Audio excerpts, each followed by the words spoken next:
Okay, three, two, one. Oh, we are live.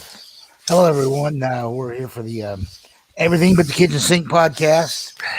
Um, I guess we're calling it that. I never know. It's actually, this is like the 25th or the 26th episode. Because I Oh did a wow. whole bunch before you even came on. So, of course, I've never been consistent. So that's why we don't get viewership. But that's okay, too. Eh, they can always watch us after the fact too. I mean, it's Yeah, always nice to no, have live though. But I hear you. yeah, we only got like 8 after the fact last week. So, whatever. So, well, hello everyone. Hopefully you had a great week. And yeah, As I not said, I didn't much. introduce you. You can introduce yourself if you want to. Oh yeah, I'm yeah, yeah. trying Of to course. retweet out the podcast. I keep forgetting that you guys should know me by now. No. So I'm Gray Wolf Gamer, also known as Wolven, gaming werewolf on Twitter, and I'm here with Mojo Blues, who's doing his podcast on just everything but the kitchen sink, and even once was the kitchen sink a few weeks ago. So we got stuff going on.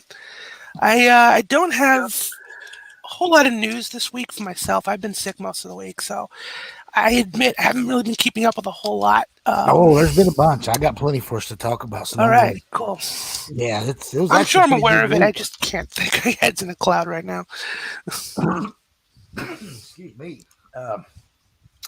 Yeah, it was another big week for Xbox, and not a good week for Sony again. It's crazy. Oh, that's right. Yeah, yeah. The closure of the PS3 and the PS Vita is being the PSV sorry, the PS3, PS Vita, and PSP stores are closing, and then the Vita is officially ending production. Yeah, but I don't think that's actually a really big deal. Because let's It's be really honest, not. how many people are going online on any of those devices and trying to download a game? Not many, Honestly, I'm guessing. exactly. So I don't see. Oh, you won't be able to play them. No, if you already bought those games, you own them. They'll be on your hard drive. Yeah. You'll still be able to play them for here to as long as your PS3 or Vita or PSP works. Also, they did say that they're not, even though they're closing the store, they're not closing the download yet. So Yeah, the re-download. So you mean that's going to be there. yeah. So If you paid for the game but don't have it downloaded, you'll still be able to download it later. You just right, can't. You won't be able to show up and purchase something that's on the store. And I'm thinking, I get that. That's not a bad thing. I mean, you can't go to your Super Nintendo and other than pirate stuff, there's no place to go download or the Wii. Like these things have lifespans, right, and people should understand that once they move on to the next console, and then on top of that, you're on the console after that. At some point, the old consoles, you're not going to be able to still purchase things for them. You got to go buy the new one. People need to get over it. That's the way of the world. yep. I agree. I mean, it's not like they're discontinuing the PS4. That would be like Yeah. a disaster. But no, And they're not. the thing is, people are overblowing this because how good Microsoft's done with their back compat. Right, right. And you know, and here's the thing: people go crazy when somebody says, "Well, it's old games. Nobody plays old games." Blah blah blah. The truth is, and listen, I'm all about old games. You know me; I'm a Yeah, retro oh guy. yeah. Same here. But the truth is, they know. Particularly Microsoft knows. Sony knows too. How many old games you play? They know. And they know people don't really play that many. So when they make a move like this, they know nobody's trying to buy any games for their PSP online. Nobody's trying to buy games for their PS3 online. Now they should be. There's a ton of great games to purchase on there. And PS3 games can be quite pricey nowadays. They're not cheap. Just like Xbox 360 games are not cheap to go to your local video game store and buy used. Right. So if you want to collect for those older consoles, and they're both right now, you're in that last window, by the way, to go collect for these two systems. Because a year or two from now, I'll guarantee you prices will quadruple. Oh, absolutely. So Look what's happening with even the Super Nintendo and the Genesis and the yeah, Nintendo. Holy cow! I all mean, through history, there's always that oh, sweet spot where if you decide, you know what, I'm going to build me up a big library. I may already own X amount of games for whatever system. There's that window before the collectors lose their mind and before the new generation decides to collect for that system. You can get games fairly cheap. yep. It's no longer the hotness system, and but then there's that day. I don't know what causes it or when it happens, but I just know it happens. Oh, it does. And It then does. It's things like this too that cause it.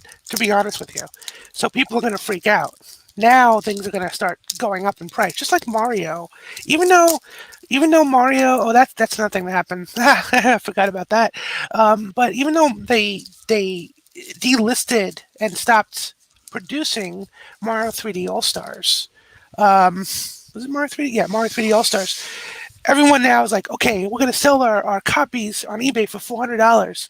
No, there's so many out there still. Get it while you can. yeah, And don't. I'm gonna say this. I'm gonna be mean. Sorry, folks, but it's true. Get it now. Don't whine about it when it's 400. I get it if you can't afford it due to circumstances. Okay, fair enough. That's fair. But if you can afford it now and you wait, that's on you. Sorry, just there saying.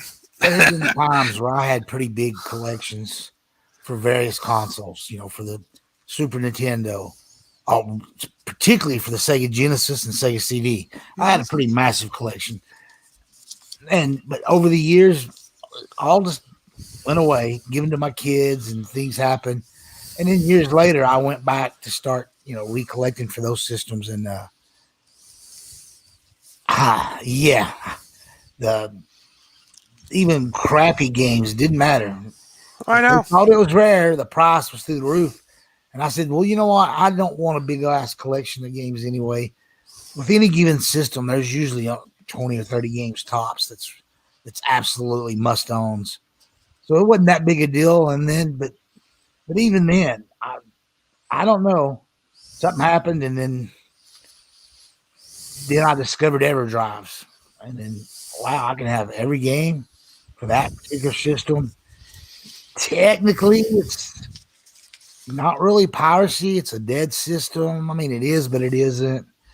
And you're playing the real game on real hardware, or even on current day knockoff hardware that it's got emulators built into it, but you're still playing the actual real ROMs. So I don't know. I fell in love with that, and then now they just sell it in the minis. But it's big business. But the thing is, if you get that window, and it's not a short window either. I mean, 360 and PS, especially PS, you couldn't play those on your PS4 or PS5 now. They're like 14, 15 years old now. Yeah, and those games you can take $100, $150, and walk into a GameStop and walk out of there with 15, 20 games. And yeah, there are certain titles in both of those systems that are a little on the pricey side, but you can build yourself up a pretty nice collection. But yeah, I don't want to have physical copies of anything anymore. Once I discovered the magic of the EverDrive and having an entire library on a SD, not even a full SD card, on a little mini SD.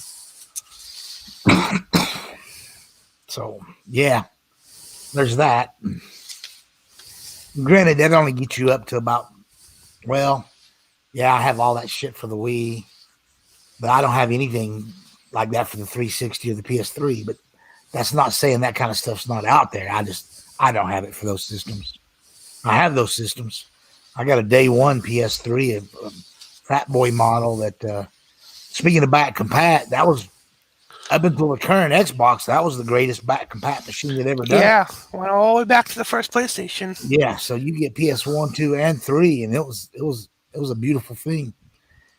And I got why they took that out later, because they were getting slaughtered and they needed to cut costs.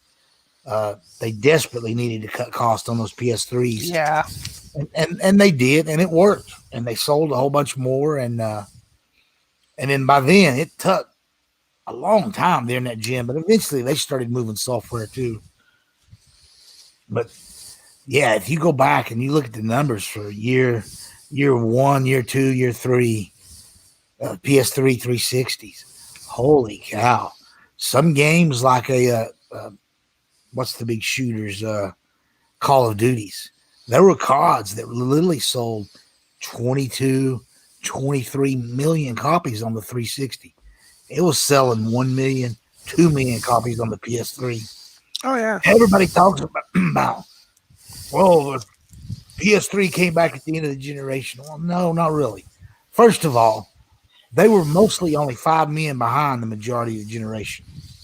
But the truth was, for games, third-party games anyway. I ain't talking about Sony, exclusive. Right.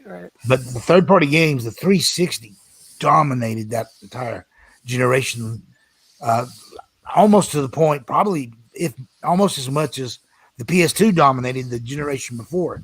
Yeah. A lot of people, the so-called hardcore pony fanboys, whatever, they just won't admit to stuff like that. All they care about is, well, we won. We sold more consoles. I know. You know what? In years 6, 7, and 8, nobody cares how many consoles you sold in Sri Lanka or someplace like that. I mean, yeah, whoop-dee. I'm telling you, they were years, and you can look it up. People, I know. Yeah, look it up, people. You're totally right. 3 million copies of an early COD on the 360 and 2 million for the same game on the PS3. That's just the truth of the way it was. And that's also why, too, I mean, I hate to say it, but that's also why you saw a lot of the 360 get a lot of COD and similar games. Not just that, but a lot of third parties put more effort into the 360. Yeah. Because they knew it was going to sell more. So that was the primary system. So and it kind of builds on that, because when you put a sloppy game on a system, people stop buying it. And then they're going to think all games are sloppy, so it ruins it. So now that one system is it. Yeah. Just the way it goes. But the headline title was Sony's in trouble.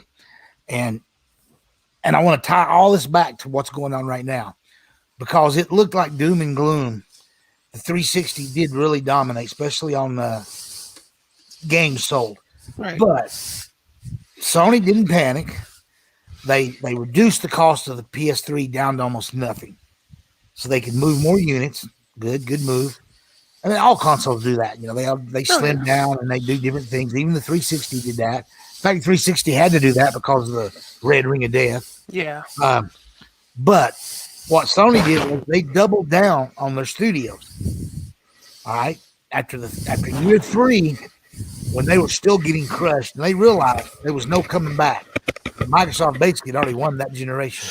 And it didn't matter how many consoles they sold. They seen the numbers week in, week out on how many copies of third-party games were selling, and they knew that. So they I think they just looked over at Nintendo, who was selling way more Wiis, but they wasn't nobody buying any third-party shit on the Wii. Yeah. Nintendo was dropping bangers that were exclusive to Nintendo, and they were having huge 7 million, 10 million, 12 million copies moved for various games. Sony just did the same thing. They went in-house, had their best studios making their best games, and by year 5 and 6, 7 and 8, they were selling 5, 6, 8 million copies of various exclusive games, and was kind of making up for the fact that they might have been getting slaughtered on the 30% that they were going to collect off how many copies of whatever COD, but right. But they were doing fine. And here's what happened, though. People didn't realize. By the end of the generation, Microsoft had already started fucking up. The Kinect, they had sold so many copies of that stupid Kinect that they thought that was a great device. And they wasted a couple of studios making games for it instead of just making games. They were making Kinect games that nobody wanted. And they had some pretty shitty leadership, because that was when the guy that they got rid of now took over. Phil Harrison? No, No, that was someone else. Yeah, Um, no, the guy they have now is great. yeah, it was Phil's I boss that they got yeah, rid of. He had been some big shot at, I don't know if it was EA or Activision, but he'd been some other that's company. enough. I'm Yeah, sorry. he was an anti Xbox game. He tried to keep. Uh, yeah, that's a whole different story. But anyway, this guy was a crappy president. He was the one that told people that if they had a problem with the online stuff, that he had a console for them, the 360, and he pretty I much remember tanked. that. Yeah, Yeah. Don Matrick was his name. Donnie D. Okay. They Yeah. call Yeah. him. Yeah. He was a horrible boss, but Microsoft made some strategic mistakes. But here's where Sony didn't do anything special. But it turned out the PS4 had a little bit better specs, and so they jumped all over that, as well as jumping over the fact that some of the mistakes Microsoft made about copy protection and, hey, here's how you share a game. And none of that ever came true about the Xbox, but it didn't matter. Sony threw it out there, and it was beautiful marketing. And then this is not a bad thing. Any company would have done the same thing.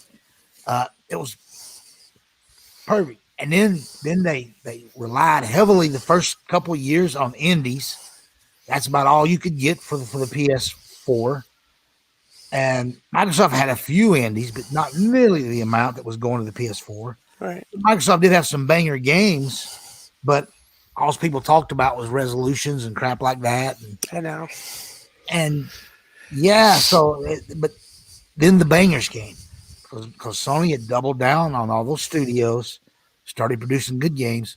So by the time the indie thing had kind of run its course on the PS4, man, they were dropping AAA bangers to a year, and they just dominated the entire generation. But now Microsoft, on the flip side, figured out, well, we've lost this generation. We're not going to ever catch up. They're outselling us console-wise 2-1. And they were even losing the third-party battle because it was the weaker console.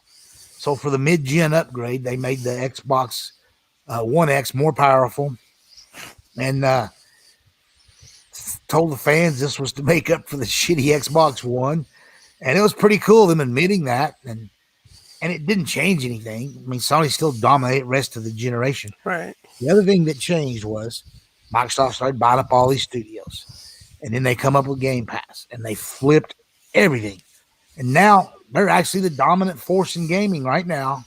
And they're going to win this generation. I know it's only been a few months, but I'm telling you, I go all the way back to when the various Pong clones were fighting it out to see who would win, and each generation of consoles. Oh, You kind of get a feeling, and I'm telling you, yeah, Microsoft, no, I'm not. I they totally won. agree. No, I agree Yeah. with you. They're making all the right moves. No, they're gonna look back to Nintendo and say, well, Nintendo has never, no matter how many consoles they've sold, have always been able to sell their own games and be fine. And I think Sony's going to, because I love King David, and he's been telling people this might be the last physical console for Sony, and I'm thinking, no, I don't think so. No, They sold no. every PS5 they could possibly make, and I know I bitch a lot about PS5 because it does have some problems, but it's not like Red Ring of Death problems. No. It's stuff that they're going to actually probably already fix in a revision at the factory. So anybody buying one here on out will probably have a different revision number on their box. No doubt. Know there was any difference done. And it may not even take that. It may be the fact that they're just going to crank that fan up. So the PS5 may end up being a little bit noisier. That might be their only knock, kind of like it was with the PS4, particularly the PS4 Pro. Yeah, that was the original PS4, and then they fixed some of the noise issues with the Slim, but then the noise issues was way worse with the Pro. But none of those was that big a deal. It didn't stop them from selling 110 million or 150 million, whatever it was. I'll be honest. No, I didn't have the Pro. I did skip over the Pro because I went to Xbox One X. But the original PS4, I had the day one model, and that was noisy. Yes, the fan made a lot of noise when it was under stress. But where I have it in my entertainment center, at least that system, you couldn't really hear it, especially if you had the stereo cranked. I mean, that Yeah. was me. I mean, I get some people have it out in the open, and yeah, you're gonna hear it. Um, and the PS5, I don't know. Maybe I got lucky. Everyone, complains about it's noisier. It has coil whine. You can hear the fan. I'll be Isn't the coil honest. line only when you first started up, though, right? It's not any Yeah, it's time. not even a coil whine. It's just the Yeah. spinning of the disc because it spins at maximum speed Right. just to read it. And if you don't put a disc in there, you don't even hear it. Whatever. So, that's it. And it lasts like what 10 seconds, and then it's fine. Now I played over Easter. I played Control Ultimate Edition at 60 frames a second. I'm embarrassed to say for 12 hours straight. I just marathoned it. I couldn't stop playing. It's a great game. Um, and even after 12 hours, I just decided, let me turn off my stereo and just quiet the room down. And I sat next to the PS5 and I still could not really hear it. I mean, I heard the slight fan, but I had to put my ear to it to hear it. And I Well, couldn't, it's not even nothing like initially, the it wasn't PS4. like everybody that was having them glitch out and shut down. It was just Yeah, certain models. It had exactly. something to do with the fact that some thing on the flip side of the board did not touch back to the heat sink. And that Yeah, one little place, and it wasn't like it was burning out and was going to kill your system, but it would make it get a little bit glitchy and cause you to have to reboot. right. But it was only a handful, and and since all the majority of the people that got PS5s right off the bat are usually the more hardcore fans that are on the internet. So you got a lot of people whining about it. Yeah, that's So I true. think you got a little bit maybe blown out of proportion. And then you had people like me making a way bigger deal out of it than it really is. When we talk, You troll you. yeah, but I love on Twitter making fun of, glitched out, overheating PS5. It just, it really tears up the fanboys and gets them so upset. So I can't help but not do that. But I know with in fact it's not that big a deal. Yeah, Now there is an overheating issue. We know that because that's why there's no memory solution. Apparently, if you drop an SSD external into the internal bay for the SSD, apparently that gets too hot. So that's why they've not ever said, "Hey, go buy this particular model yeah, and you can throw it in." They know they've tried multiple models, and it does cause the PS5 to start glitching out like that. But they're working on it. They're saying by summer, they're either going to crank them fans up. So whenever you're using that internal, I guess we should. I hate calling it an external, but that's what it is. It's an external SSD that's going to be inside internal, which is really weird saying it like that. But anyway, I know what you mean. Yeah, yeah, the extra SSD. let's call it extra They'll either memory. crank up the fans or they'll have already had some solution for it. And that's not bad. It's within, a reasonable time, less than a year. Yeah, I mean, they went like what, 2, 3, no, 4 years before you could use an external hard drive for your PS4. You could replace the internal one, which was right. a pain in the ass. You had to take everything apart and put a Wasn't that bad. I did it, but I mean, it's not as easy as just plugging it in like an external. Sure, yeah. I'm There's a not lot gonna. of people that was Yeah, never going to do that because that was the great thing about the Xbox. It was just plug and play. Um, and Sony it eventually hit helps too that. that I've worked with PCs most of my life, like building them and stuff. So to me, that was nothing. But I get it. You're right. To somebody who just wants a console and just doesn't Yeah, understand or from a care divorced about, mom with three yeah, kids, she's not taking that apart and putting in a right. new, I but get it. she'll buy them an extra external, I guess, if she's told what to buy, and then they can Sure. just plug in. And eventually, Sony did that, but they waited a long time for it. I never quite understood that. I guess they were worried about piracy. In all honesty, I really think that is because they thought, well, we can cap how big the drive is if they have to use the internal bay, and we can keep them from putting 300 games bootlegged on an external and hooking it up. But eventually, much like Microsoft, they realized that to fight piracy, you just had to make everything basically online. Yeah. And once you're online, even if the game didn't require you to be online, you were online and they could look at your system and know whether you were pirating shit. Yeah, they absolutely can. It's the same principle of how they know if you have an illegal cable box. Oh yeah, Yeah, I mean, you can't really do that anymore. Yeah, so that's why these new systems, I didn't have any problem with. I've got like 800 games now on my Xbox. I didn't mind that at all. I got a ton of them for free, and then I had not a big 360 collection. I actually had a much bigger PS3 collection. Uh, I actually liked the PS3 better than I did the 360. I was one of those guys that was like, yeah, 360, that's the shooter bro box. I'm like, yeah, whatever. I bought one and had it just for some of the, I'm with you there. I was a PS3. I mean, I had the 360 first, then I bought the PS3. And I didn't buy the PS3 at launch because I thought it was too much. But once I got the PS3 and I started playing games on it, I actually preferred it over the 360 myself. So I don't think I got mine at launch, but I got it. I bought it in Korea, so I had it. well, I did get the 60 gig one, but I just didn't buy it. I bought so I bought the 60 gig right after they discontinued it, before, like you were talking about that sweet spot, before Yeah. it went up in price. Like I got it just at that sweet spot, and I bought it secondhand, which worked out for me at a GameStop of all things. I know GameStop, but yeah, I got it cheaper and I got the full backward compatibility. And it worked great. I stopped collecting for the PS3, which I regretted because I love some of the shumps that you could get on that. And I don't know. I guess because, damn it, Microsoft started selling back compat 360 games, and I just started. It was so easy to buy stuff and just download it. And, Oh yeah. and I quit going to GameStops and I quit going to local used gaming stores. So at some point during the PS4, Xbox One generation, I just quit buying old games. And I was so happy because I had EverDrives for my really old, Genesis, Super Right. Nintendos, even a TurboGrafx 16, that stuff. And then they started with the minis, and I was even more happier. And so I just quit buying games. So that's something I may need to get. I may need to go back and start buying some PS3 games. And I'm not. I was never buying stuff on the internet on the PS3 anyway, ever. I just didn't ever do that. Although, I mean, I did hook it up and was online, but I never purchased any games that way. I just bought all my games physical back then. Yeah. Yeah. Same here. But so yeah, I mean, it is what it is. Oh, I just spilled tea. That was good.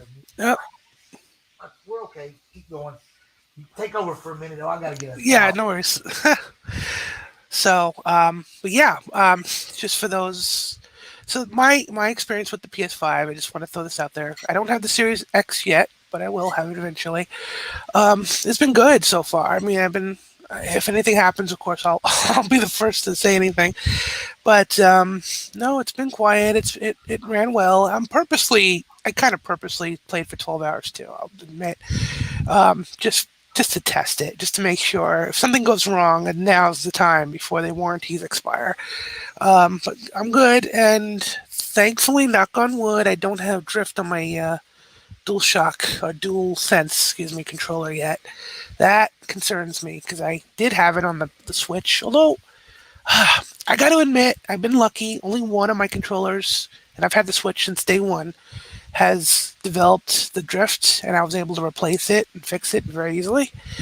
And I've been fine since. Again, knock on wood, but hopefully my DualShock, it keeps calling it DualShock, DualSense doesn't do the same thing.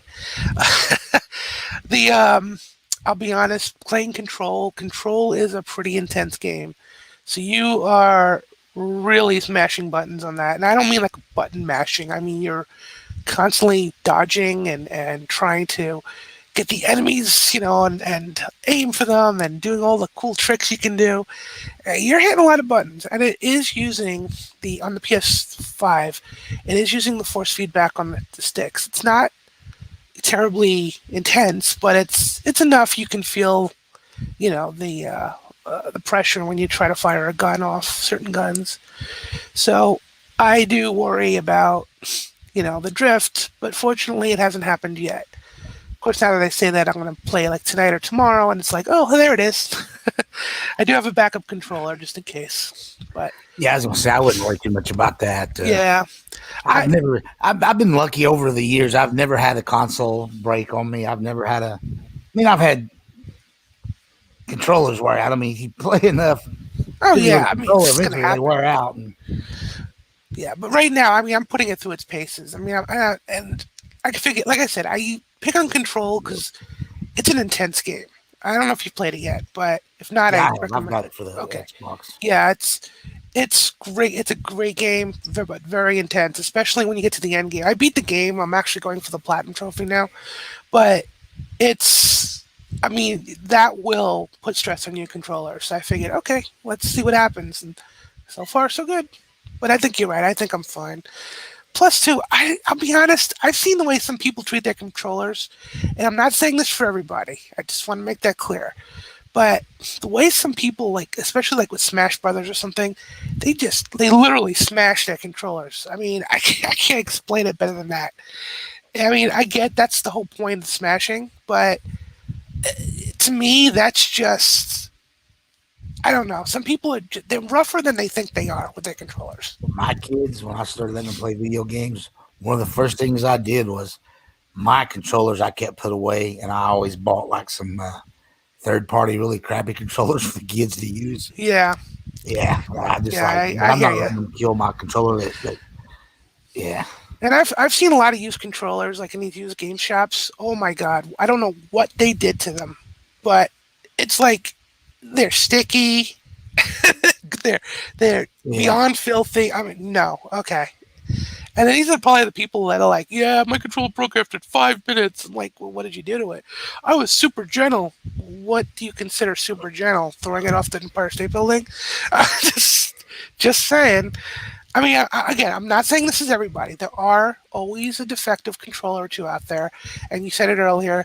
Some of these diehard fans will yell the loudest. So, I mean, I know the drift is an issue. For example, with the Switch controllers, I've experienced it, and I'm super careful.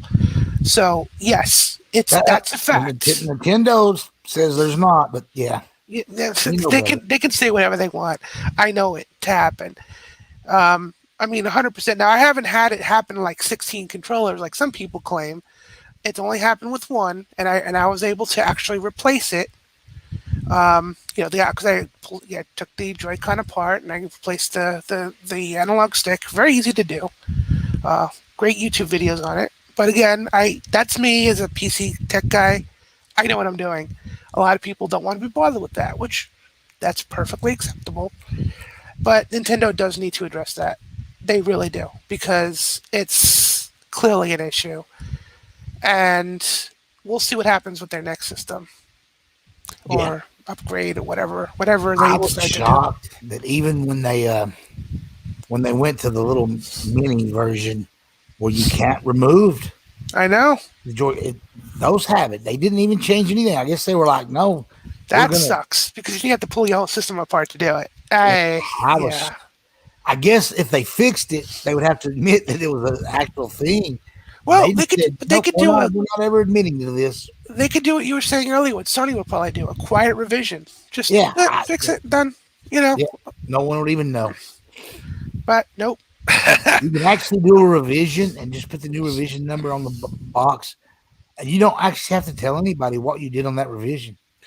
I mean, Companies they did don't. it right. They did it already. They did it with the battery. The battery is improved. Yeah, All they did was just tweak a few things on the CPU, and the battery's boom, double the length, double the life rather. Mm, I don't know. I don't but know. getting back to the point is what I was trying to say is that especially with the PS5 right now, people need to just knock that shit off because it's barely the beginning of the generation. Right. And of course, there's not any games. Sony never has games at the beginning. They have Simwars in their main offices. I don't, I don't know whose office, but I'm telling you, somebody's got a chart somewhere that says when we sell this many units, then we're going to drop this game. We get this many units sold, we'll drop another a banger, whatever. And they got games planned for throughout the life cycle, and Hmm. they're not going to drop certain. You're just not going to get God of War until X amount of consoles are sold. Now, sometimes you can still have big games in the beginning because you make them cross-gen, and they've done that. They had a couple of big titles at the beginning of the generation. Yep. Then you had some third-party games on both systems that were cross-gen, and that's good. The previous gen helps the sales. If you don't have that, because you're starting over at zero, Right. and it's pretty hard to go to somebody and say, we've only sold 5 million consoles, but we want you to make this game, and it's going to be only on our new console. So you're going to be lucky if you sell 50,000 copies. I mean, yeah, so that I get it. You got to wait. Why can't people? And even people like King David's a smart dude. I think he knows that, but he's like, oh yeah, Sony is gonna be their last god out of and all this other stuff. And I'm like, no, it's way too early for that. Yeah. Even if there really was something seriously wrong with the PS5, a mid-gen upgrade would fix that, or a console, a revision. Right. But I don't think that's even the issue. Now, I do think it is ugly. That's a personal issue, but when I look at it, I'm like, man, that is an ugly console. And believe it or not, there are people that won't buy something because it's ugly. But there's going to be a slim version of that baby come out at year 4. And actually, they did the slim for the PS4 in year 3 because they wanted to come out right at the same time with the PS4 Pro and the slim. Right. So it actually came. They didn't even wait till mid-gen because they had to get the Pro out because of the VR thing. So they did the slim early. But so at the 3-year point, they could easily do a PS5 slim and make it look good. They'll figure out all what to do to make sure it don't overheat. I'd like to see them go back to the PS3 slim. The final one they released. I thought that was a nice looking system. The little sliding door and everything. Yep. Yeah, I know which one you're talking about. Yeah. That's what I hope they kind of go toward. I think that would be cool. Listen, they took the original PS1, which, I mean, it wasn't gigantic or anything, but they put that, the slim for that was an actual flip-top lid, like a portable CD player. Yeah. I mean, and I have 3 or 4 of those. I love them. The PS1, literally, yeah. The screen that goes on the lid when it flips up. Yep. I need to get those, but I hadn't done it yet, but I need to because I've got those, and I'm like, I look at that thing and I see how tiny it is, and I'm like, how did they do that? Nothing's ever been made that slim before from a much bigger console. Technology. Yeah. That's crazy. Hudson, the exact opposite way with their PC engine, was really, really small. And they thought, well, Americans will never buy this. So they put it in a big ass plastic shell and called it TurboGrafx 16, even though it was an 8-bit system. I guess it did have a 16-bit. It did have a 16-bit coprocessor. Yeah, no, it was. I don't great want to on say it. 12. I'll say that. It did not look 8-bit at all. No, it didn't. But it really was, though. I know, but it did great. I'm glad I got one. I'm so thrilled I got one. Yeah, me too. So I got the Japanese PC, the double one. It's got PC engine. Yep, the Duo. Yeah, the Duo. I got a Dual R, I think is the one I got. They did an R like right after that one. I think there was one called an RX. But I think I just have the Duo R. Yeah, they had the Super Graphics. They had a lot. They had a lot of revisions of it. So, yeah, they made money off their consoles back then. Yep. And I still believe these companies make money off their consoles. I think they lie when they say that, oh, we will lose money on the hardware and we'll make it up software. And I'm like, no, you'll make some money on the hardware, but you'll make the majority of your profit on the software. Right.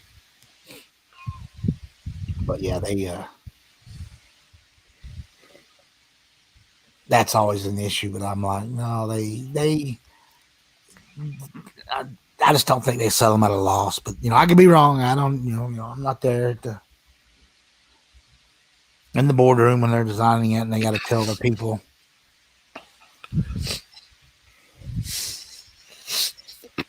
Well, I know Nintendo doesn't. That's one of the reasons they're always a little I love behind the on the fact curve. that Nintendo doesn't lie about it either. They'll tell you, no, we're making a profit on this Yeah, console. no, they're up front. Yep, yeah. Hey, there's a reason they have so much money in the bank. Yeah. Despite their missteps, they know what the hell they're doing. I mean, business wise, they really do. Yeah, they didn't. They didn't lose money on the Wii U. It wasn't No, they successful at all. It only sold 10 or 11 million units, but they had several games that sold 8-10 million copies at $60 a pop. Holy shit! They made a ton of money off the Wii oh U. yeah, But I get it. It really was in such small numbers, and it was just first party games, and they abandoned it 2 years early, but just two instead of going six, and even five would have been okay. But they dropped the switch after 4 years. They just gave up on the Wii U, and I understood it. But but wow, what a turnaround from selling 10 or 11 million to what's the switch up to now? 80, 85 million or I something. think so. I have to look it up. And unlike say the Wii U, or excuse me, the original Wii, which sold over 100 million, but wasn't selling software at the numbers that the Switch is selling software in big numbers, and not just Nintendo games. Everybody that gets their games on the Switch are selling just buku copies, and that's something nobody could have predicted. That, like I said, they sold over 100 million Wii's, but I'm telling you, except for a handful of first party titles, nobody was buying Barbie on the Wii and shit like that. They had so much shovelware, but it got a lot put on it. I mean, you sell that many units of anything, you're going to get a ton of games. But it's different with the Switch. They produce big numbers on games, even on indie stuff. They sell a game that might have been out 4 years ago on the PS4 and the Xbox One. 4 years later, it drops on the Switch, and they'll sell 2 million copies in a blink of an eye, and they might have only sold 400,000 on the PS4 and maybe 100,000 or 50,000 on the Xbox. Yeah, And they'll sell 4 million without blinking an eye on that Switch. It's been an amazing little device, console, whatever you want to call it, handheld. It's as of here it is. I found it. This is in January, so it's higher than now. But as of January 2021, the official number is 78.63 million. yeah. And I want a second one because, like I said, the other, technically the one we have in our house is my son's. I have my own dock, but I just want to get the Switch Pro or whatever they end up calling it. Yeah, I'm hoping. I should call it the Super Switch. Yeah, I wouldn't mind that at all. That would be cool. But I'm trying to remember back in that year that the Switch dropped. It dropped in March, and I'm thinking they did not announce it the year before. It wasn't at E3. It was later in the year. October, November, somewhere's in there. I can't remember whenever they had made the official announcement that the Switch was coming. I don't believe it was at that E3 the year before, but it might have been. But so I'm just trying to think if the Switch Pro is coming next year. So you're looking March of 2022. I don't know. They might not be a Switch Pro. It may just be the next Switch. What year did the Switch come out in? 2017. Right. So that's It's 4 years. Well, yeah, it's 4 years now. So 5. It depends on how long you consider whatever the lifespan is. And the Switch is sold so well, they may be thinking 10 years. Yeah. So next year would be 5 years. So We'll see. We'll definitely see. Right now, I'm just looking at I don't have any updated information other than January. Although the number one game on the Switch was apparently still Mario Kart 8 Deluxe, but Animal Crossing is right behind it. So right now, Mario Kart 8 33.41 million, Animal Crossing 31.18 million, Smash Brothers is 22.85. Now I know there's been some big third-party games that actually sold. Yeah. Oh, Monster Hunter Rise. 100 million. but that's like those one or two games that span multiple generations. Right. Uh, Well, but speaking generally, of 8, 10 million, you're a massively successful game. And they're dropping, they've got a handful of games that's over 30 million. It's crazy. yep, Monster Hunter Nothing. Rise. Just by the way, it only came out what, like a week ago or 2 weeks ago. Yeah. They already at 5 million. Yeah. I mean, it That's really is impressive for a amazing third party. how Yep. much software gets sold on that thing because there's no 30 million seller ever on the PS4. No. And 115 million consoles sold. Spider Man's the biggest selling game, and even that's fake numbers. They say 18 million, but I think about 10 million of those were pack ins. I don't know. I don't know what the real numbers are, but I just know that they just wasn't, they're not pushing numbers like the Switch pushed. No. I mean, oh my God. Number 10 is 9.82 million at Super Mario Brothers Shoes Deluxe. 9 Splatoon 2 at 11.9 million. Yeah. Pokemon How, Let's Go Pikachu how 13. many of these games that they didn't even have to spend money on? They were The top already six are all over 20 they were million. already Wii U games that they I just know. had to spruce up a little bit and then put out. It's been an amazing thing. But my son, my oldest, he bought a Switch, and then I bought one for my youngest here. And my oldest has actually bought a bunch of games for his. Now my youngest, he don't buy that many. I don't know what he's got on his Switch, but he don't have all that many on it. But I think that's because I bought it for him. But I'm like, if you want games, you're working now. You got to buy your own stuff. And I think he just plays the free crap you get on Steam. And he even has the Xbox Game Pass for computers. But for whatever reason, he don't download a whole lot from that. I stay on him about that. I'm like, they're free fucking games. I don't care if you like the interface or not. They're free. They're good games. Just whatever. Well, Control, Mike, like I said, Control was free for me. I didn't pay for it. It's part of the PS Plus thing. So, the Ultimate Edition, which is nice.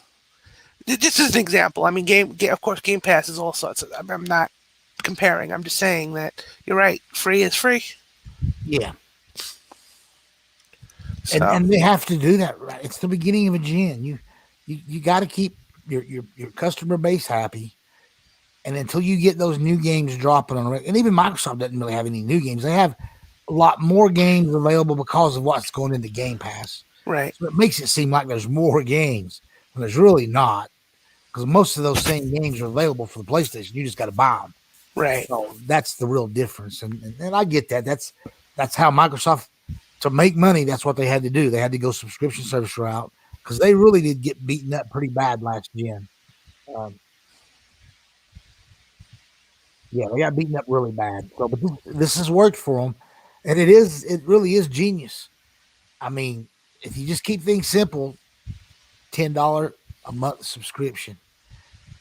Do the math. 10 million subscribers times $10 a month. Holy shit. 20 million, Yeah. 30 million, and eventually they're going to have 50 million subscribers. And to be honest, they're not paying, most people are paying 15.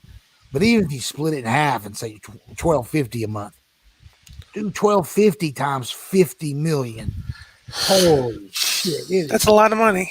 10 times the amount that they ever made or Sony ever made just selling games for $60, $70 a pop. The math, it's on Microsoft's side on this. But again, I don't think Sony has to panic and go to that full up. I don't know if they even can, because you got to be willing to go about 2 years where you don't earn any money. And, Xbox had Microsoft's $1 trillion money behind them to be able to do this. But it's hard to just flip that switch and go, okay, this game that was going to feed our children and pay our payrolls for all these people, we're just going to give it away free now. And it had to hurt, and it took time. And go all the way back to, speaking of Control, go back to Remedy and the Quantum Break. Yeah. It did not sell enough copies, and they had it out. That wasn't Game Pass initially because Game Pass wasn't a thing then. Right. It was the first Play Anywhere game. Excuse me, but if you bought it, you got the PC version. You got to also play it on your Xbox, and people knew that was the beginning of the end. That they were not going to be exclusive anymore. Although I joked before on, I don't think it was on our show, but on one podcast that I was pretty stupid. I didn't know that all games, Microsoft games, wasn't always on PC that were on 360 and Xbox One. I just always assumed that I always knew that, yeah, some of them came exclusively at first, but Microsoft's always been big about letting games go elsewhere later on. Yeah. They always have it. I mean, especially if it was a third-party game, even if they paid for the game, they would let it go elsewhere. They just always have. And that's why that whole Bethesda thing, I was kind of worried that maybe, because I thought you're going to pay that much for that company. You really need to keep these exclusive. Yeah. And put them on your Game Pass. But people were like, oh, no, well, they're going to be on the. I was like, no, I think this is different. This is one of those times where Microsoft's going to draw that line. They just have to because they got to get X amount of subscribers in the Game Pass. So you need to be able to, you need to put all those games in there and not be able to say, well, I don't need Game Pass. I can already play that on my PlayStation. Right. But one thing I do worry, getting back to our little title of our show tonight about PlayStation troubles, and it's not so much about Major League Baseball getting put on Xbox or even getting put into Game Pass, the show. Right. Because that was a Major League Baseball decision. That wasn't a Sony decision. Right. And you're not going to see God of War show up in Game Pass. Okay. You're just not. But everybody kept thinking that Microsoft kind of wanted to get Game Pass on PlayStation or Switch or things like that. And that's not what they want. I think Microsoft wants Sony games in Game Pass. And I heard King David talk about this today on Game On Daily. He was on their podcast that they do. And he was talking about they may be striking up a deal where not the current Ratchet and Clank that's should have already came out, but they've delayed it because they haven't sold enough consoles. But it's coming. But last Ratchet and Clank. Maybe games like that show up in Game Pass. It's a way for Sony to make extra money, but I just think I don't know. That's one of those, man. You start doing that, and then you open those doors, and it's hard to turn back. But I see that happening before you just get Game Pass on PlayStation. Yeah, because you know what? They don't need Xbox's Game Pass on PlayStation. They can do their own version of it, and they will. It just won't be day and date because again, it's hard to flip that switch. If you need Spider-Man to sell 20 million copies, you can't just give it away free day one. That's just too much money. Microsoft was able to do it because they started slow and they started doing it by, hey, day and date. This game's available for PC. If you buy it for PC, it'll work on your Xbox. You buy it for Xbox, it'll work on your PC. So they were laying the groundwork for Game Pass even before they did Game Pass. They started the whole Play Everywhere, and then that worked so perfect right into the, hey, we're doing the service Game Pass, and it just made sense. But I don't see Sony doing that, and I don't think they want to do that. I think they want to be like Nintendo and sell 30 million copies of something. Holy cow. Only really Nintendo can do that, to be honest. I don't see that anyone else. I mean, I could be wrong, but I all buying them history. Physical too. It's not even that many digital copies. People go crazy to get those physical copies of Switch games. Yeah. I can tell them, it's a fucking SD card. That's not physical, by the way. That's no different than downloading it onto your hard drive, playing it off of a freaking SD card. But yeah, people don't listen. It's physical. I got my physical collection, and the boxes are pretty small, so it's don't eat up all your shelf space. It's pretty cool. I like Metal Jesus Rocks not too long ago where he showed off his Switch collection. It was pretty damn impressive. I'm embarrassed to show people mine. I have a lot. Well, I got 800 games on my Xbox One. Now, granted, that was spread out over 7+ years, and some of those went back to the 360 gen. So, I just had to take that disc and put it in. And I will say this: the Switch has now become my most supported system in terms of physical games. Like for example, my Super Nintendo. I think, believe it or not, I think I only have. Well, actually, no. I think I broke the 100 mark for the Super Nintendo. that's a With the lot. Switch, I don't believe there's 100 good games on the Super Nintendo, by the way, because I have every Super Nintendo game. I have every uh, Japanese Super I didn't say Famicom they were. game. I didn't say they were all good. I just said I have 100 Yeah, games. and well, I think they're great. I bet they all are good. There's more than 100 good games on the Super Nintendo. Oh I yeah, I consider mean, it I got. the most great games ever put out for one system. I believe is the Super Nintendo, and I I don't mean, count it. I don't count like when you do the Switch and you put games from previous systems and you bring over. That's great, but that I'm talking about games just made for your system, and because the Super Nintendo didn't get, they had to make had to be the excuse me. whatever game was on the NES, it become the new version was the super version, and you Yeah, didn't but get that's any still a new carry game though. forward. That's still a new game because it's not like Mario All Stars would be like an exception because that technically was on the Super Nintendo. They just enhanced it. I mean, excuse me, the 8-bit Nintendo. It was just enhanced. But like Super Mario World is definitely a Super Nintendo exclusive, even though it's a Oh series yeah, that started previous gen. But yeah, there's a lot. I mean, also too, good is subjective. I mean, what I consider good, you may not like, and vice versa. You know what I mean? So we all know yeah. there's I'm some gonna switch universal. just for all those shumps. People, Yeah, I tell people that's that that's they what go I've been crazy, collecting. but I that's all mean, I want. I want to get as many shumps as I can on a Switch, and I don't need them physical. I'm a whore. Download them. I got them on my SD card.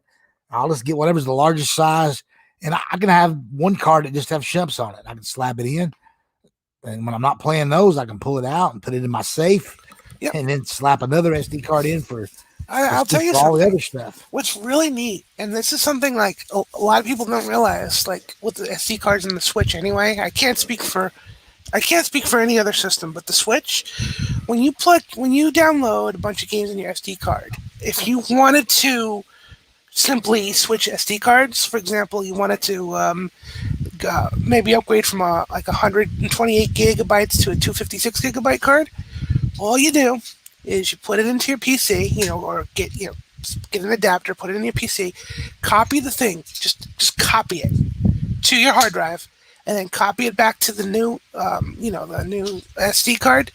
The system doesn't blink. It doesn't have to re-register. Everything is encoded on the You card. can just have So multiple SD cards, though, right? exactly, You don't have to keep putting them all on the bigger card. You can exactly, have a card that's only half full and pull it out, put a and fresh not only card that, in. not only that, you can have multiple SD cards with the same games on them, and the system does not see the difference, Right. Yeah, I had which my is son awesome. several games. I had him put on a separate SD card that I have. It's sitting right over below my television right now in front of my dock. So that way, whenever I go grab the Switch from him, I just pull his card out and I carry it in here, and then I put my SD card in and then slap that in the dock. Because there's games on it that he don't want, and I made him download. So I'm like, well, here, just put them on this SD card. This will be Right. my card. And yeah, that's worked really well. And we were doing that. He didn't even, he was like, that won't work. Blah, blah, blah. And I'm like, yeah, well, just do it. Trust me. It's a little more versatile than people give it credit for. Yeah, I had people try to argue with me that first about a year when the Switch had been out that well, you can only put X amount of size card in there and then that's it. What happens when it's Uh, filled up? And I'm like, well, then you pull it out and put another card in. exactly. Oh, you can't do that. And I'm like, well, Yep. yes, you can. It's a fucking memory card. You can have 100 of them. It's no big deal. And I can I'm like, honestly, how just can like somebody you, be that dumb and not understand it? Like the games themselves are just on an SD card. There's no difference. I should really create a YouTube channel and like show this stuff because I can prove it. I've done it multiple times. So have you. I mean, seriously, it's. I've upgraded from 128 to 256, and I have a 512 gig in there. And by the way, it supports up to 2 terabytes. There's only 1 terabyte out now, but it works. People have done it, Yeah, and I think my son 512 has runs great. I mean, I got a ton of stuff on it, and all you do is you take it out, you swap it, or if you want to put a bigger card in, you just copy everything over to the new card. I don't And have that many games on the card he made for me, so I think I've got his original card. It's like the 256. yep. And I think he's got a 512 in it now for his. To be honest, Switch games are really, really small in Yeah. size comparatively, which is cool. Um, and the biggest games are like some of the ones you have to like download, like Bioshock. Honestly, only like the first 8 gigs and like the other 40 gigs have to be downloaded or something like that. Well, here's It, my thing. Why are you playing Bioshock on the Switch? I'm sorry, you just shouldn't be. I'm just giving you an example. I know, I know, but but I'm like games well, like that's to not be really meant fair, for Switch. I'm not saying you can't play them when they're not out there, but it's like, no. yeah, To be fair. Now, yeah, if you want the best version, obviously you're not going to go with the Switch. But if you do want it portable, it's not bad. It's very solid. And granted, it's 30 frames a second, but it runs solidly.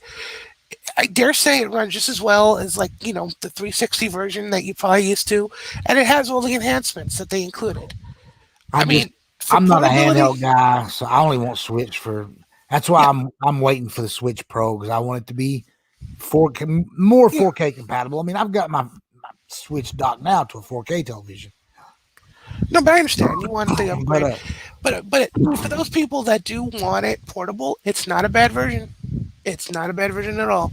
I mean, yeah, if you want the best version, obviously you're gonna go with the newest systems. You're gonna go with the PS5, Xbox Series X, um, even the PS4 and Xbox One. They wanted the 60 frames a second on that. So there's really, other than maybe a 4K, 4K upgrade, there's not much else you need yeah, to do there. I seen a tweet the other day that was so funny. It was like saying Xbox and Sony arguing over uh, 4K 60 games, and then here's the Switch at 720p and 30 frames selling 30 million copies.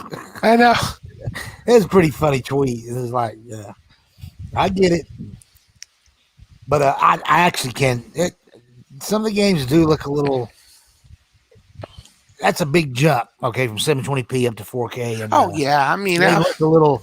I don't want to say they look bad, but I can just they don't look right. I think they look better on a 1080p screen, so you're not really spanning them all that much. I don't know what the difference is, but I know like my son has a 1440p monitor that he uses as a switch on, and even though I don't think the switch even outputs that, so everything he's no. getting it at 1080p, but they look better on the smaller screen than my much I, bigger 4K It set. does. Like I told you, I have a PC monitor. I mean, I use it for work, but I have a switcher, so I can, ironically enough, I can use my switch on it, and it's a 1080p screen. But it looks great. The switch looks great on it. It's a 23-inch, and yeah, I agree with you. I And mean, even if they don't do a Switch Pro that's 4K, I was already just going to buy a second Switch just to have, so because I love shumps, and I just do a joined the 1440p. Do like the Xbox Series S, not S. I mean, wait, yeah. I'm sorry. Wait, this Xbox Series. I'm getting confused. The Series S, yes, S is in Sam. Do something like that. Make it 1440p. Well, nothing wrong yeah, with but I that. don't. You can't get all those shumps on it. I'm just wanting for the shumps that you can. Oh no no no You no no can no get no no some no! on No. the Xbox. I'm talking about the Switch, the next Switch. I'm not Oh talking about the yeah, Xbox. Yeah, make it like the Xbox Series S. yeah. It just That's it. outputs it. Don't The don't S actually outputs at 4K. It doesn't.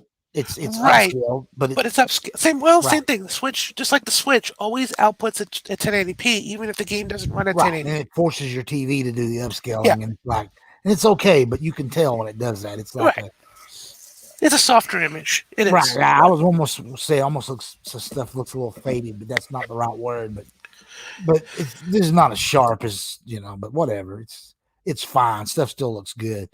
None of those games that I'm wanting to get anyway are made for 4K, but I would still rather have the 4K version. I'm sure they'll do something. We'll see.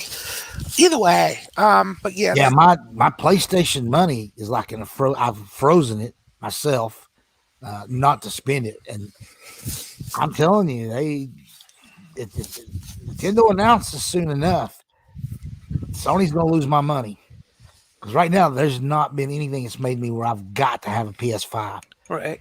and if that don't happen, and then Nintendo says, "Hey, Switch Pro's coming, docked 4K," and I like the fact that they're saying the screen on the handheld is going to be OLED, which I don't think it's going to make anything look any better because you're talking about how small it is, but still, that's cool. That's an upgrade, it's a nice upgrade. It'll make it look brighter, if Yeah, anything, and the blacks will be blacker, so you'll have like an HDR effect. yeah. That's really So what you're gonna see. I'm like, if they do that, I'm definitely buying that. But I'm not getting them both. I think this is going to be the generation where I put my foot down. I'm not going to buy all three. I did last generation, and well, two of the three. I did I bought the Switch for my son, but we share it. But yeah, I really want to get that upgraded Switch Pro or whatever. But if they don't, and I don't hear something by the end of this year, I don't know that I can make it through this Christmas season without getting the PS5. Because by then, I think this summer they're gonna announce some bangers. Now I don't know how many will hit by the end of the year. I don't know what their plans for the holiday are. They may just be going with third party this year as their big bangers. The Call of Duties and all that. I guess Horizon Zero Dawn might drop this year, but I never liked the first one that well anyway. It was all right. I enjoyed it for what it was. We'll see what happens. It was better than Days Gone, and now they're not doing a Days Gone sequel, so which I kind of understood that. It's a numbers game. Everybody acts like Sony's, the first game can suck, and Sony will still make a second one. And they are a little more forgiving than Xbox is about that kind of stuff. But they still have that line, hey, if it don't sell this many units, we're not making a sequel. They're a company. You can't just put out something that if you can't expect to sell more and have, it's either got to be so critically loved that this guarantees a sequel, or otherwise, it's not worth it. You got to move on. No point in investing money you're not going to get back. Yeah, I love how I always use Uncharted as a great example. Well, the first Uncharted wasn't that good, but you know what? The first Uncharted sold a fuck ton of copies. Did. Don't let them fool you. It sold a shit ton. No, it did, and there was nothing else like. Even though, it had its problems, but there was nothing else like it at the time. I mean, it was basically Tomb Raider was just Well, it was Tomb Raider, but it was upgraded in every way. Yeah, for the PS2. And then they tripled down on Uncharted 2, which in my opinion is still the best of the bunch. Yeah, I don't even play 1 anymore, but I'll still flip out. 2 is amazing. Uncharted 2. Yeah, I've got the PS4 version. It's got all the Uncharted's on it. Yeah, and see, now that's when I don't mind when you put like a whole franchise, 3 games, 4 games on one for your new system. Oh yeah, games. I love that. I don't have no problem with the company doing that. But now they're talking about doing a remake of Uncharted, a remake of a remake. Yeah, I agree. A little salty, but just so you can sell it at $60 or $70, come on, Sony, you can do better than that. But I guess they're looking at it just, we need content, and the game's already built, so all we got to do is spruce it up a little bit. But thing is, Microsoft's doing this shit for free on their side. You got to be careful of that because it does make people look over that fence and go, wow, they're not paying for all these upgrades. Fuck, they keep charging us $70. And they're getting everything upgraded for free. Yeah, at some point that's going to tip hard. Yeah. It's already starting to tip. I mean, I know that's always been the way they did business in the past. But I will defend them where they did great jobs like the Uncharted collection. Of course, Microsoft kind of did the same thing, I think, at some point with Halo. They did with the Master Chief collection with Halo. But they fucked it up. I know. It took 3 years later before they got it all fixed. It's one of the greatest things in the world now. But if Yeah. you don't get shit right in the beginning, you never get the numbers. I don't know what the numbers are on the Master Chief Collection games, but it would be triple guaranteed what it is if they had just had everything working in the beginning. Right. Absolutely. But maybe that's why this new Halo game, they had no problem with delaying it because they were like, we can't fuck it up again. They really can't. I mean, that's kind of their. Yeah, that's their Mario game. It's like, It really is. I mean, the closest Nintendo ever came to fucking up a Mario game would be Sunshine. And I actually love Mario Sunshine. I wouldn't even say Sunshine. I'd say Mario's missing. Well, I'm just talking about mainline. Okay, fair enough. They Yeah. stuck Mario on hundreds of games and Yeah, all those Sunshine. puzzle games and I'm tennis with you. games. That's all I garbage. really enjoyed Sunshine. I had no I problem did with too. it. But now they've had some Zeldas that have been questionable. You know, True, but even then, questionable, but not terribly bad. yeah. You know what I mean? So, yeah. But this wasn't even like a mainline game. It was a collection of your mainline games, but somehow they fucked it up in the matchmaking and all that stuff. Well, they fixed it. That's the important thing. And I've never been into the multiplayer Halo stuff. Honestly, if you get it now, you're not gonna never know that they messed it up. Yeah. Unless you. I own it. I've owned it. Yeah.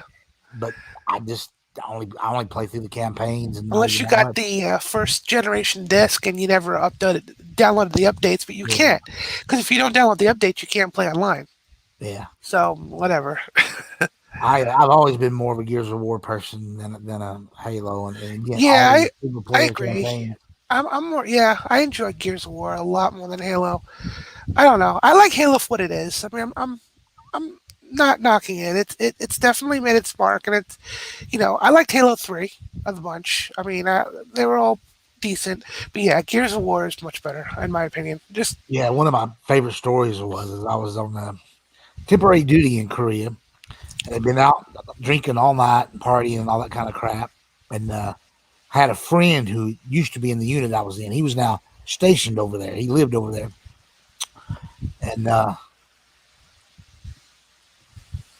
was in a hotel off base. So, but the next morning, he come and got me, beat on my door, said, "You got to come see this," and dragged me to the base to one of the fighter squadrons, and on a couple of massive big screen TVs, the real big ones that they hung from the ceiling that had like the three red, green, and blue things. They had this room that was actually just built and designed kind of like a movie theater room, but had two of those things hanging up in there. But they were playing Halo on it, and it was fucking amazing. And of course, they also had 10 or 12, really high end flat screen Sony monitors that were broadcast quality, that were at various points around the room, and people were all playing Halo. And wow, I immediately after seeing that went and bought an OG Xbox, and then took that. I bought the Xbox on base in the base exchange, and immediately took it off base and had it hacked, pirated, whatever you want to call it. So it would play burned games, but oh right, yeah, modded, yeah. They put 50 games on it.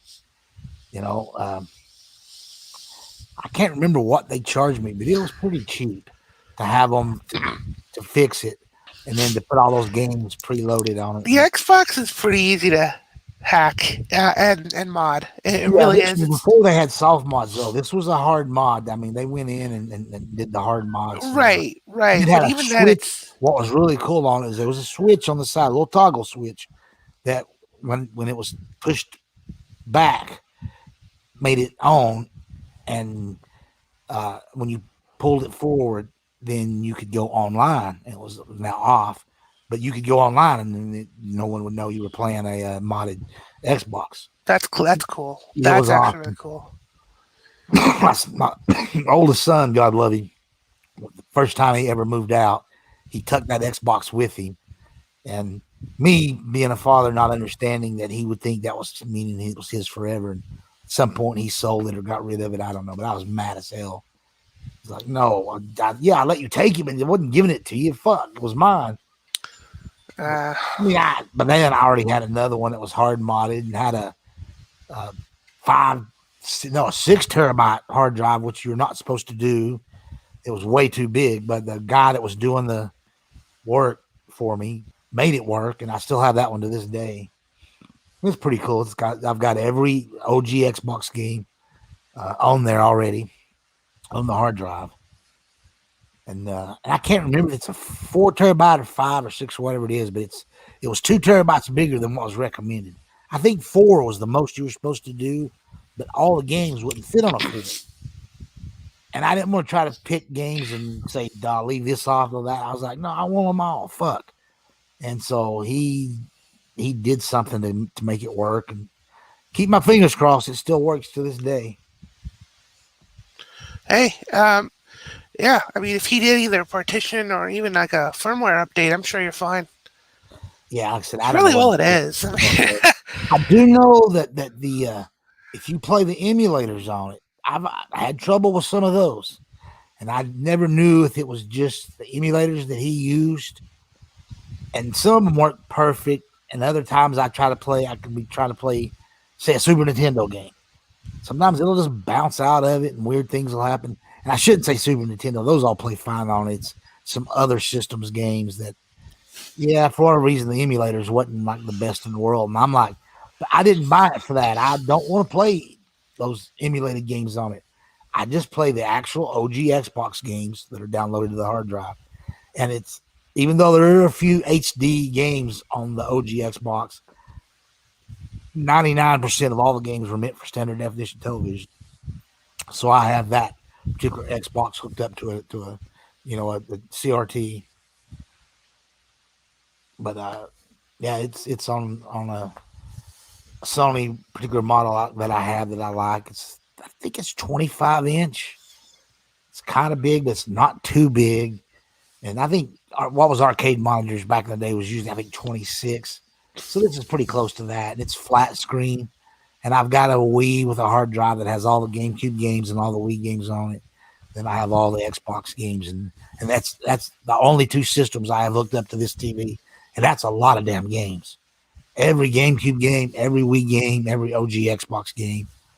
And I got a spot reserved for a PS2 once I get the a hard drive full of games done for me. I'm too lazy to do it myself. I'm not downloading all them fucking games and getting everything on the hard drive, making sure it all works. I just stopped doing that kind of thing. I'll just wait until somebody on eBay sells me a PS2 hard drive already fully. And I've got the adapter thing already for the PS2 and all that bought. And I got a PS2, but I've got the model that I want to use because it's got a bad laser in it, and I don't want to fix the laser because I'm not going to be putting games in it. I'm just going to be playing off that hard drive. But I'm still waiting. I'll get around one of these days and get online and find something. Oh yeah. As I'm telling Xbox, and Nintendo, and Sony that I'm pirating their games and putting them on hard drives. But you know what? Fuck them. Those are dead systems. I'm not stealing Switch games. I'm not stealing Xbox Series X games, and I'm not stealing PS4 or PS5 games. So they'll have to just get over it. And if Xbox wants to bitch at me, I'll say, fuck y'all. Yeah, I have every OG Xbox game on a hard drive. But I have 800 games that I've paid for, and you have records. You have my credit card on file. You know what I've spent. I've spent a lot of money. So I don't worry that I bought a hard drive full of games. I don't think they're going to bother. I don't think they care. Yeah. Hell, Sega Rebels and that shit. They love people to do that kind of crap. Nintendo don't really care for it, though, because they resell old games. Right. And they've got their various services. They sell you Super Nintendo games on their Switch. So they don't like it but oh well. Even though I'm saying it on a podcast, they still got to prove it. You can't just me saying that's not really proof. They would have to come in with a search warrant and grab my hard drive and whatever. They're not ever going to do shit like that. So And this is going to sound bad, and I don't mean it, but you're not worth it to them. yeah, exactly. No, that didn't sound bad. It's the absolute truth. I am not reproducing that hard drive and selling it to other people. Right. It's And just I for actually you. have had a guy beg me. I'm like, no, dude, you're gonna have to go online and find that shit for yourself, like I did. I was like, I don't do that. I'm not gonna clone it. I don't even know if that would even work. I don't know if there's any extra files they put on there to make the shit work. I don't know. I just bought it and I have it. And I never did make a copy of it for him. He was mad as hell at me. In fact, he even went out because he didn't have a Wii. He went out and bought a Wii, thinking I'd clone that hard drive for him. I'm like, no, dude. I was like, here's the site. I even showed him the site to go to online. I didn't buy that from eBay, by the way. I actually bought it from an individual that done stuff like that. I'm like, you can trust the guy, and he's not going to rip you off. Whatever he charges you for it, it's well worth it. You're going to get 1,000-something games, on a hard drive. Actually, more than 1,000-something. It was every GameCube game and every Wii game, and then every Wii, the downloadable games. What they call those? They had a weird name for the shit you downloaded because they didn't sell those physical. The eShop games. Yeah, that's what they call them now, but they didn't call them Wii Shop games on the original Wii. WiiWare. Yeah. WiiWare. But anyway, I got all of those games on an SD card, but you can only load like 5 at a time on your Wii. So you know what? You know how the Wii main screen is when you select the different stuff and you move from right to left. As I'm scrolling over, one of the little icons is for the SD card games. This was all of those that had been that you would have bought via the eShop or whatever they called it back then. But they're all on an SD card, and I can bring they're typed out on a piece of paper, all the games. I can't remember how many it is, but I have every one of them that they ever sold that way. And I can just move them from the SD card up to the Wii. I don't know how it works and why you can only do 5 at a time. So every time I want to change one out of the 5, I've got to delete one from the SD card. And it doesn't delete. It's still on your SD card.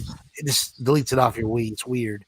It wasn't a very practical system, but it gave me all those games. Yeah, it's a limitation of how the Wii reads it. That's what that's all about. Yeah, I didn't understand it at the time, but I loved it, and I got all those too because I wasn't expecting stuff like that. But the guy he says, this is included, no extra money. And the SD card loads in the CD tray.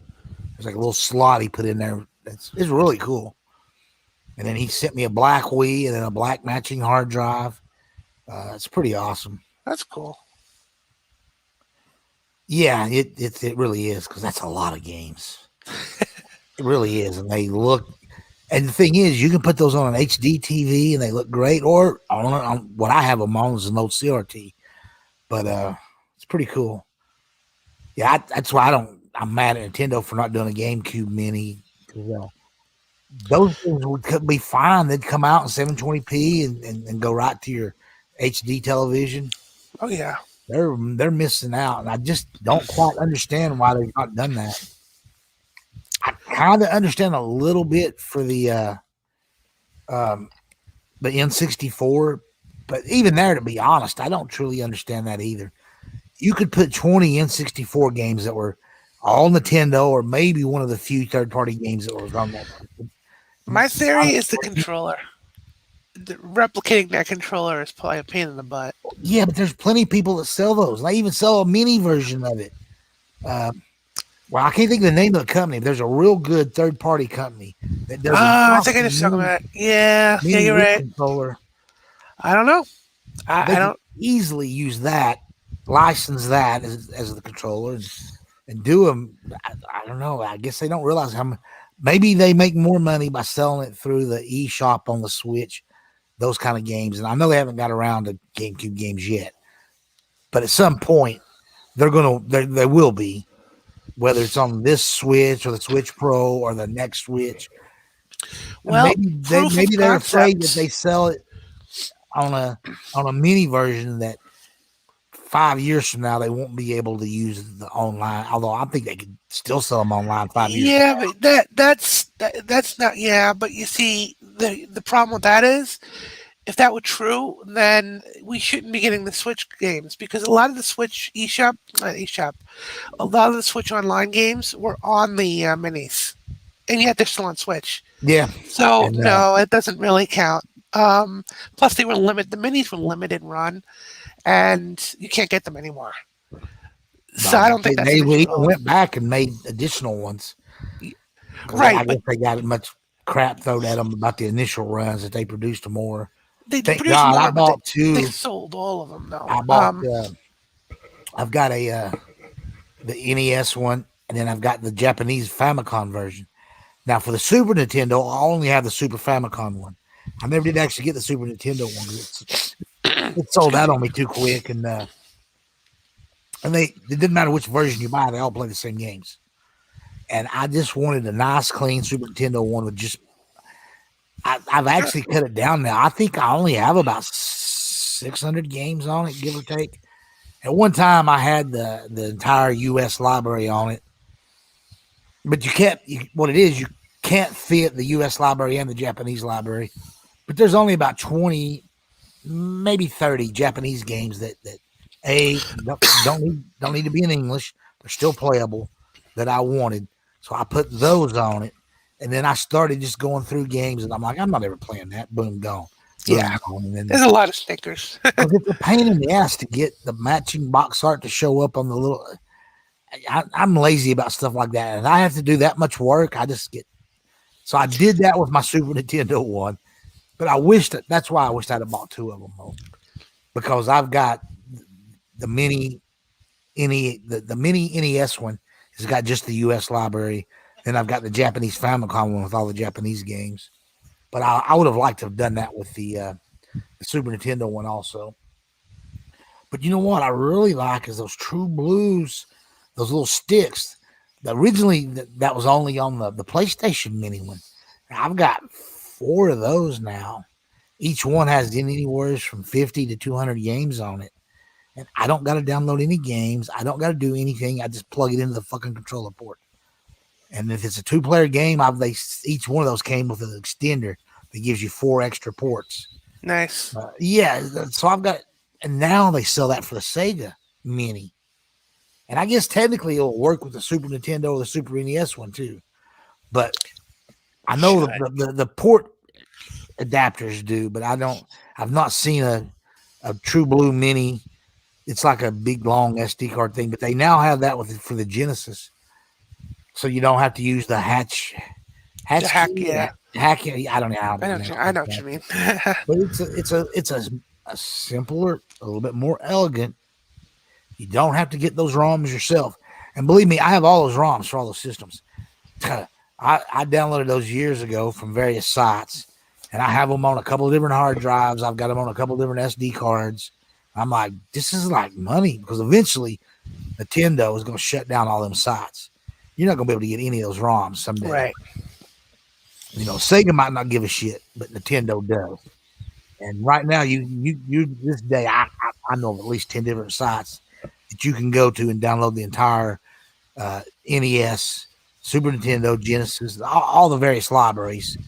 And those files are so small, and the way the internet works today, I mean, it's literally a 5-second download, and you just got 800 games. It's so cool.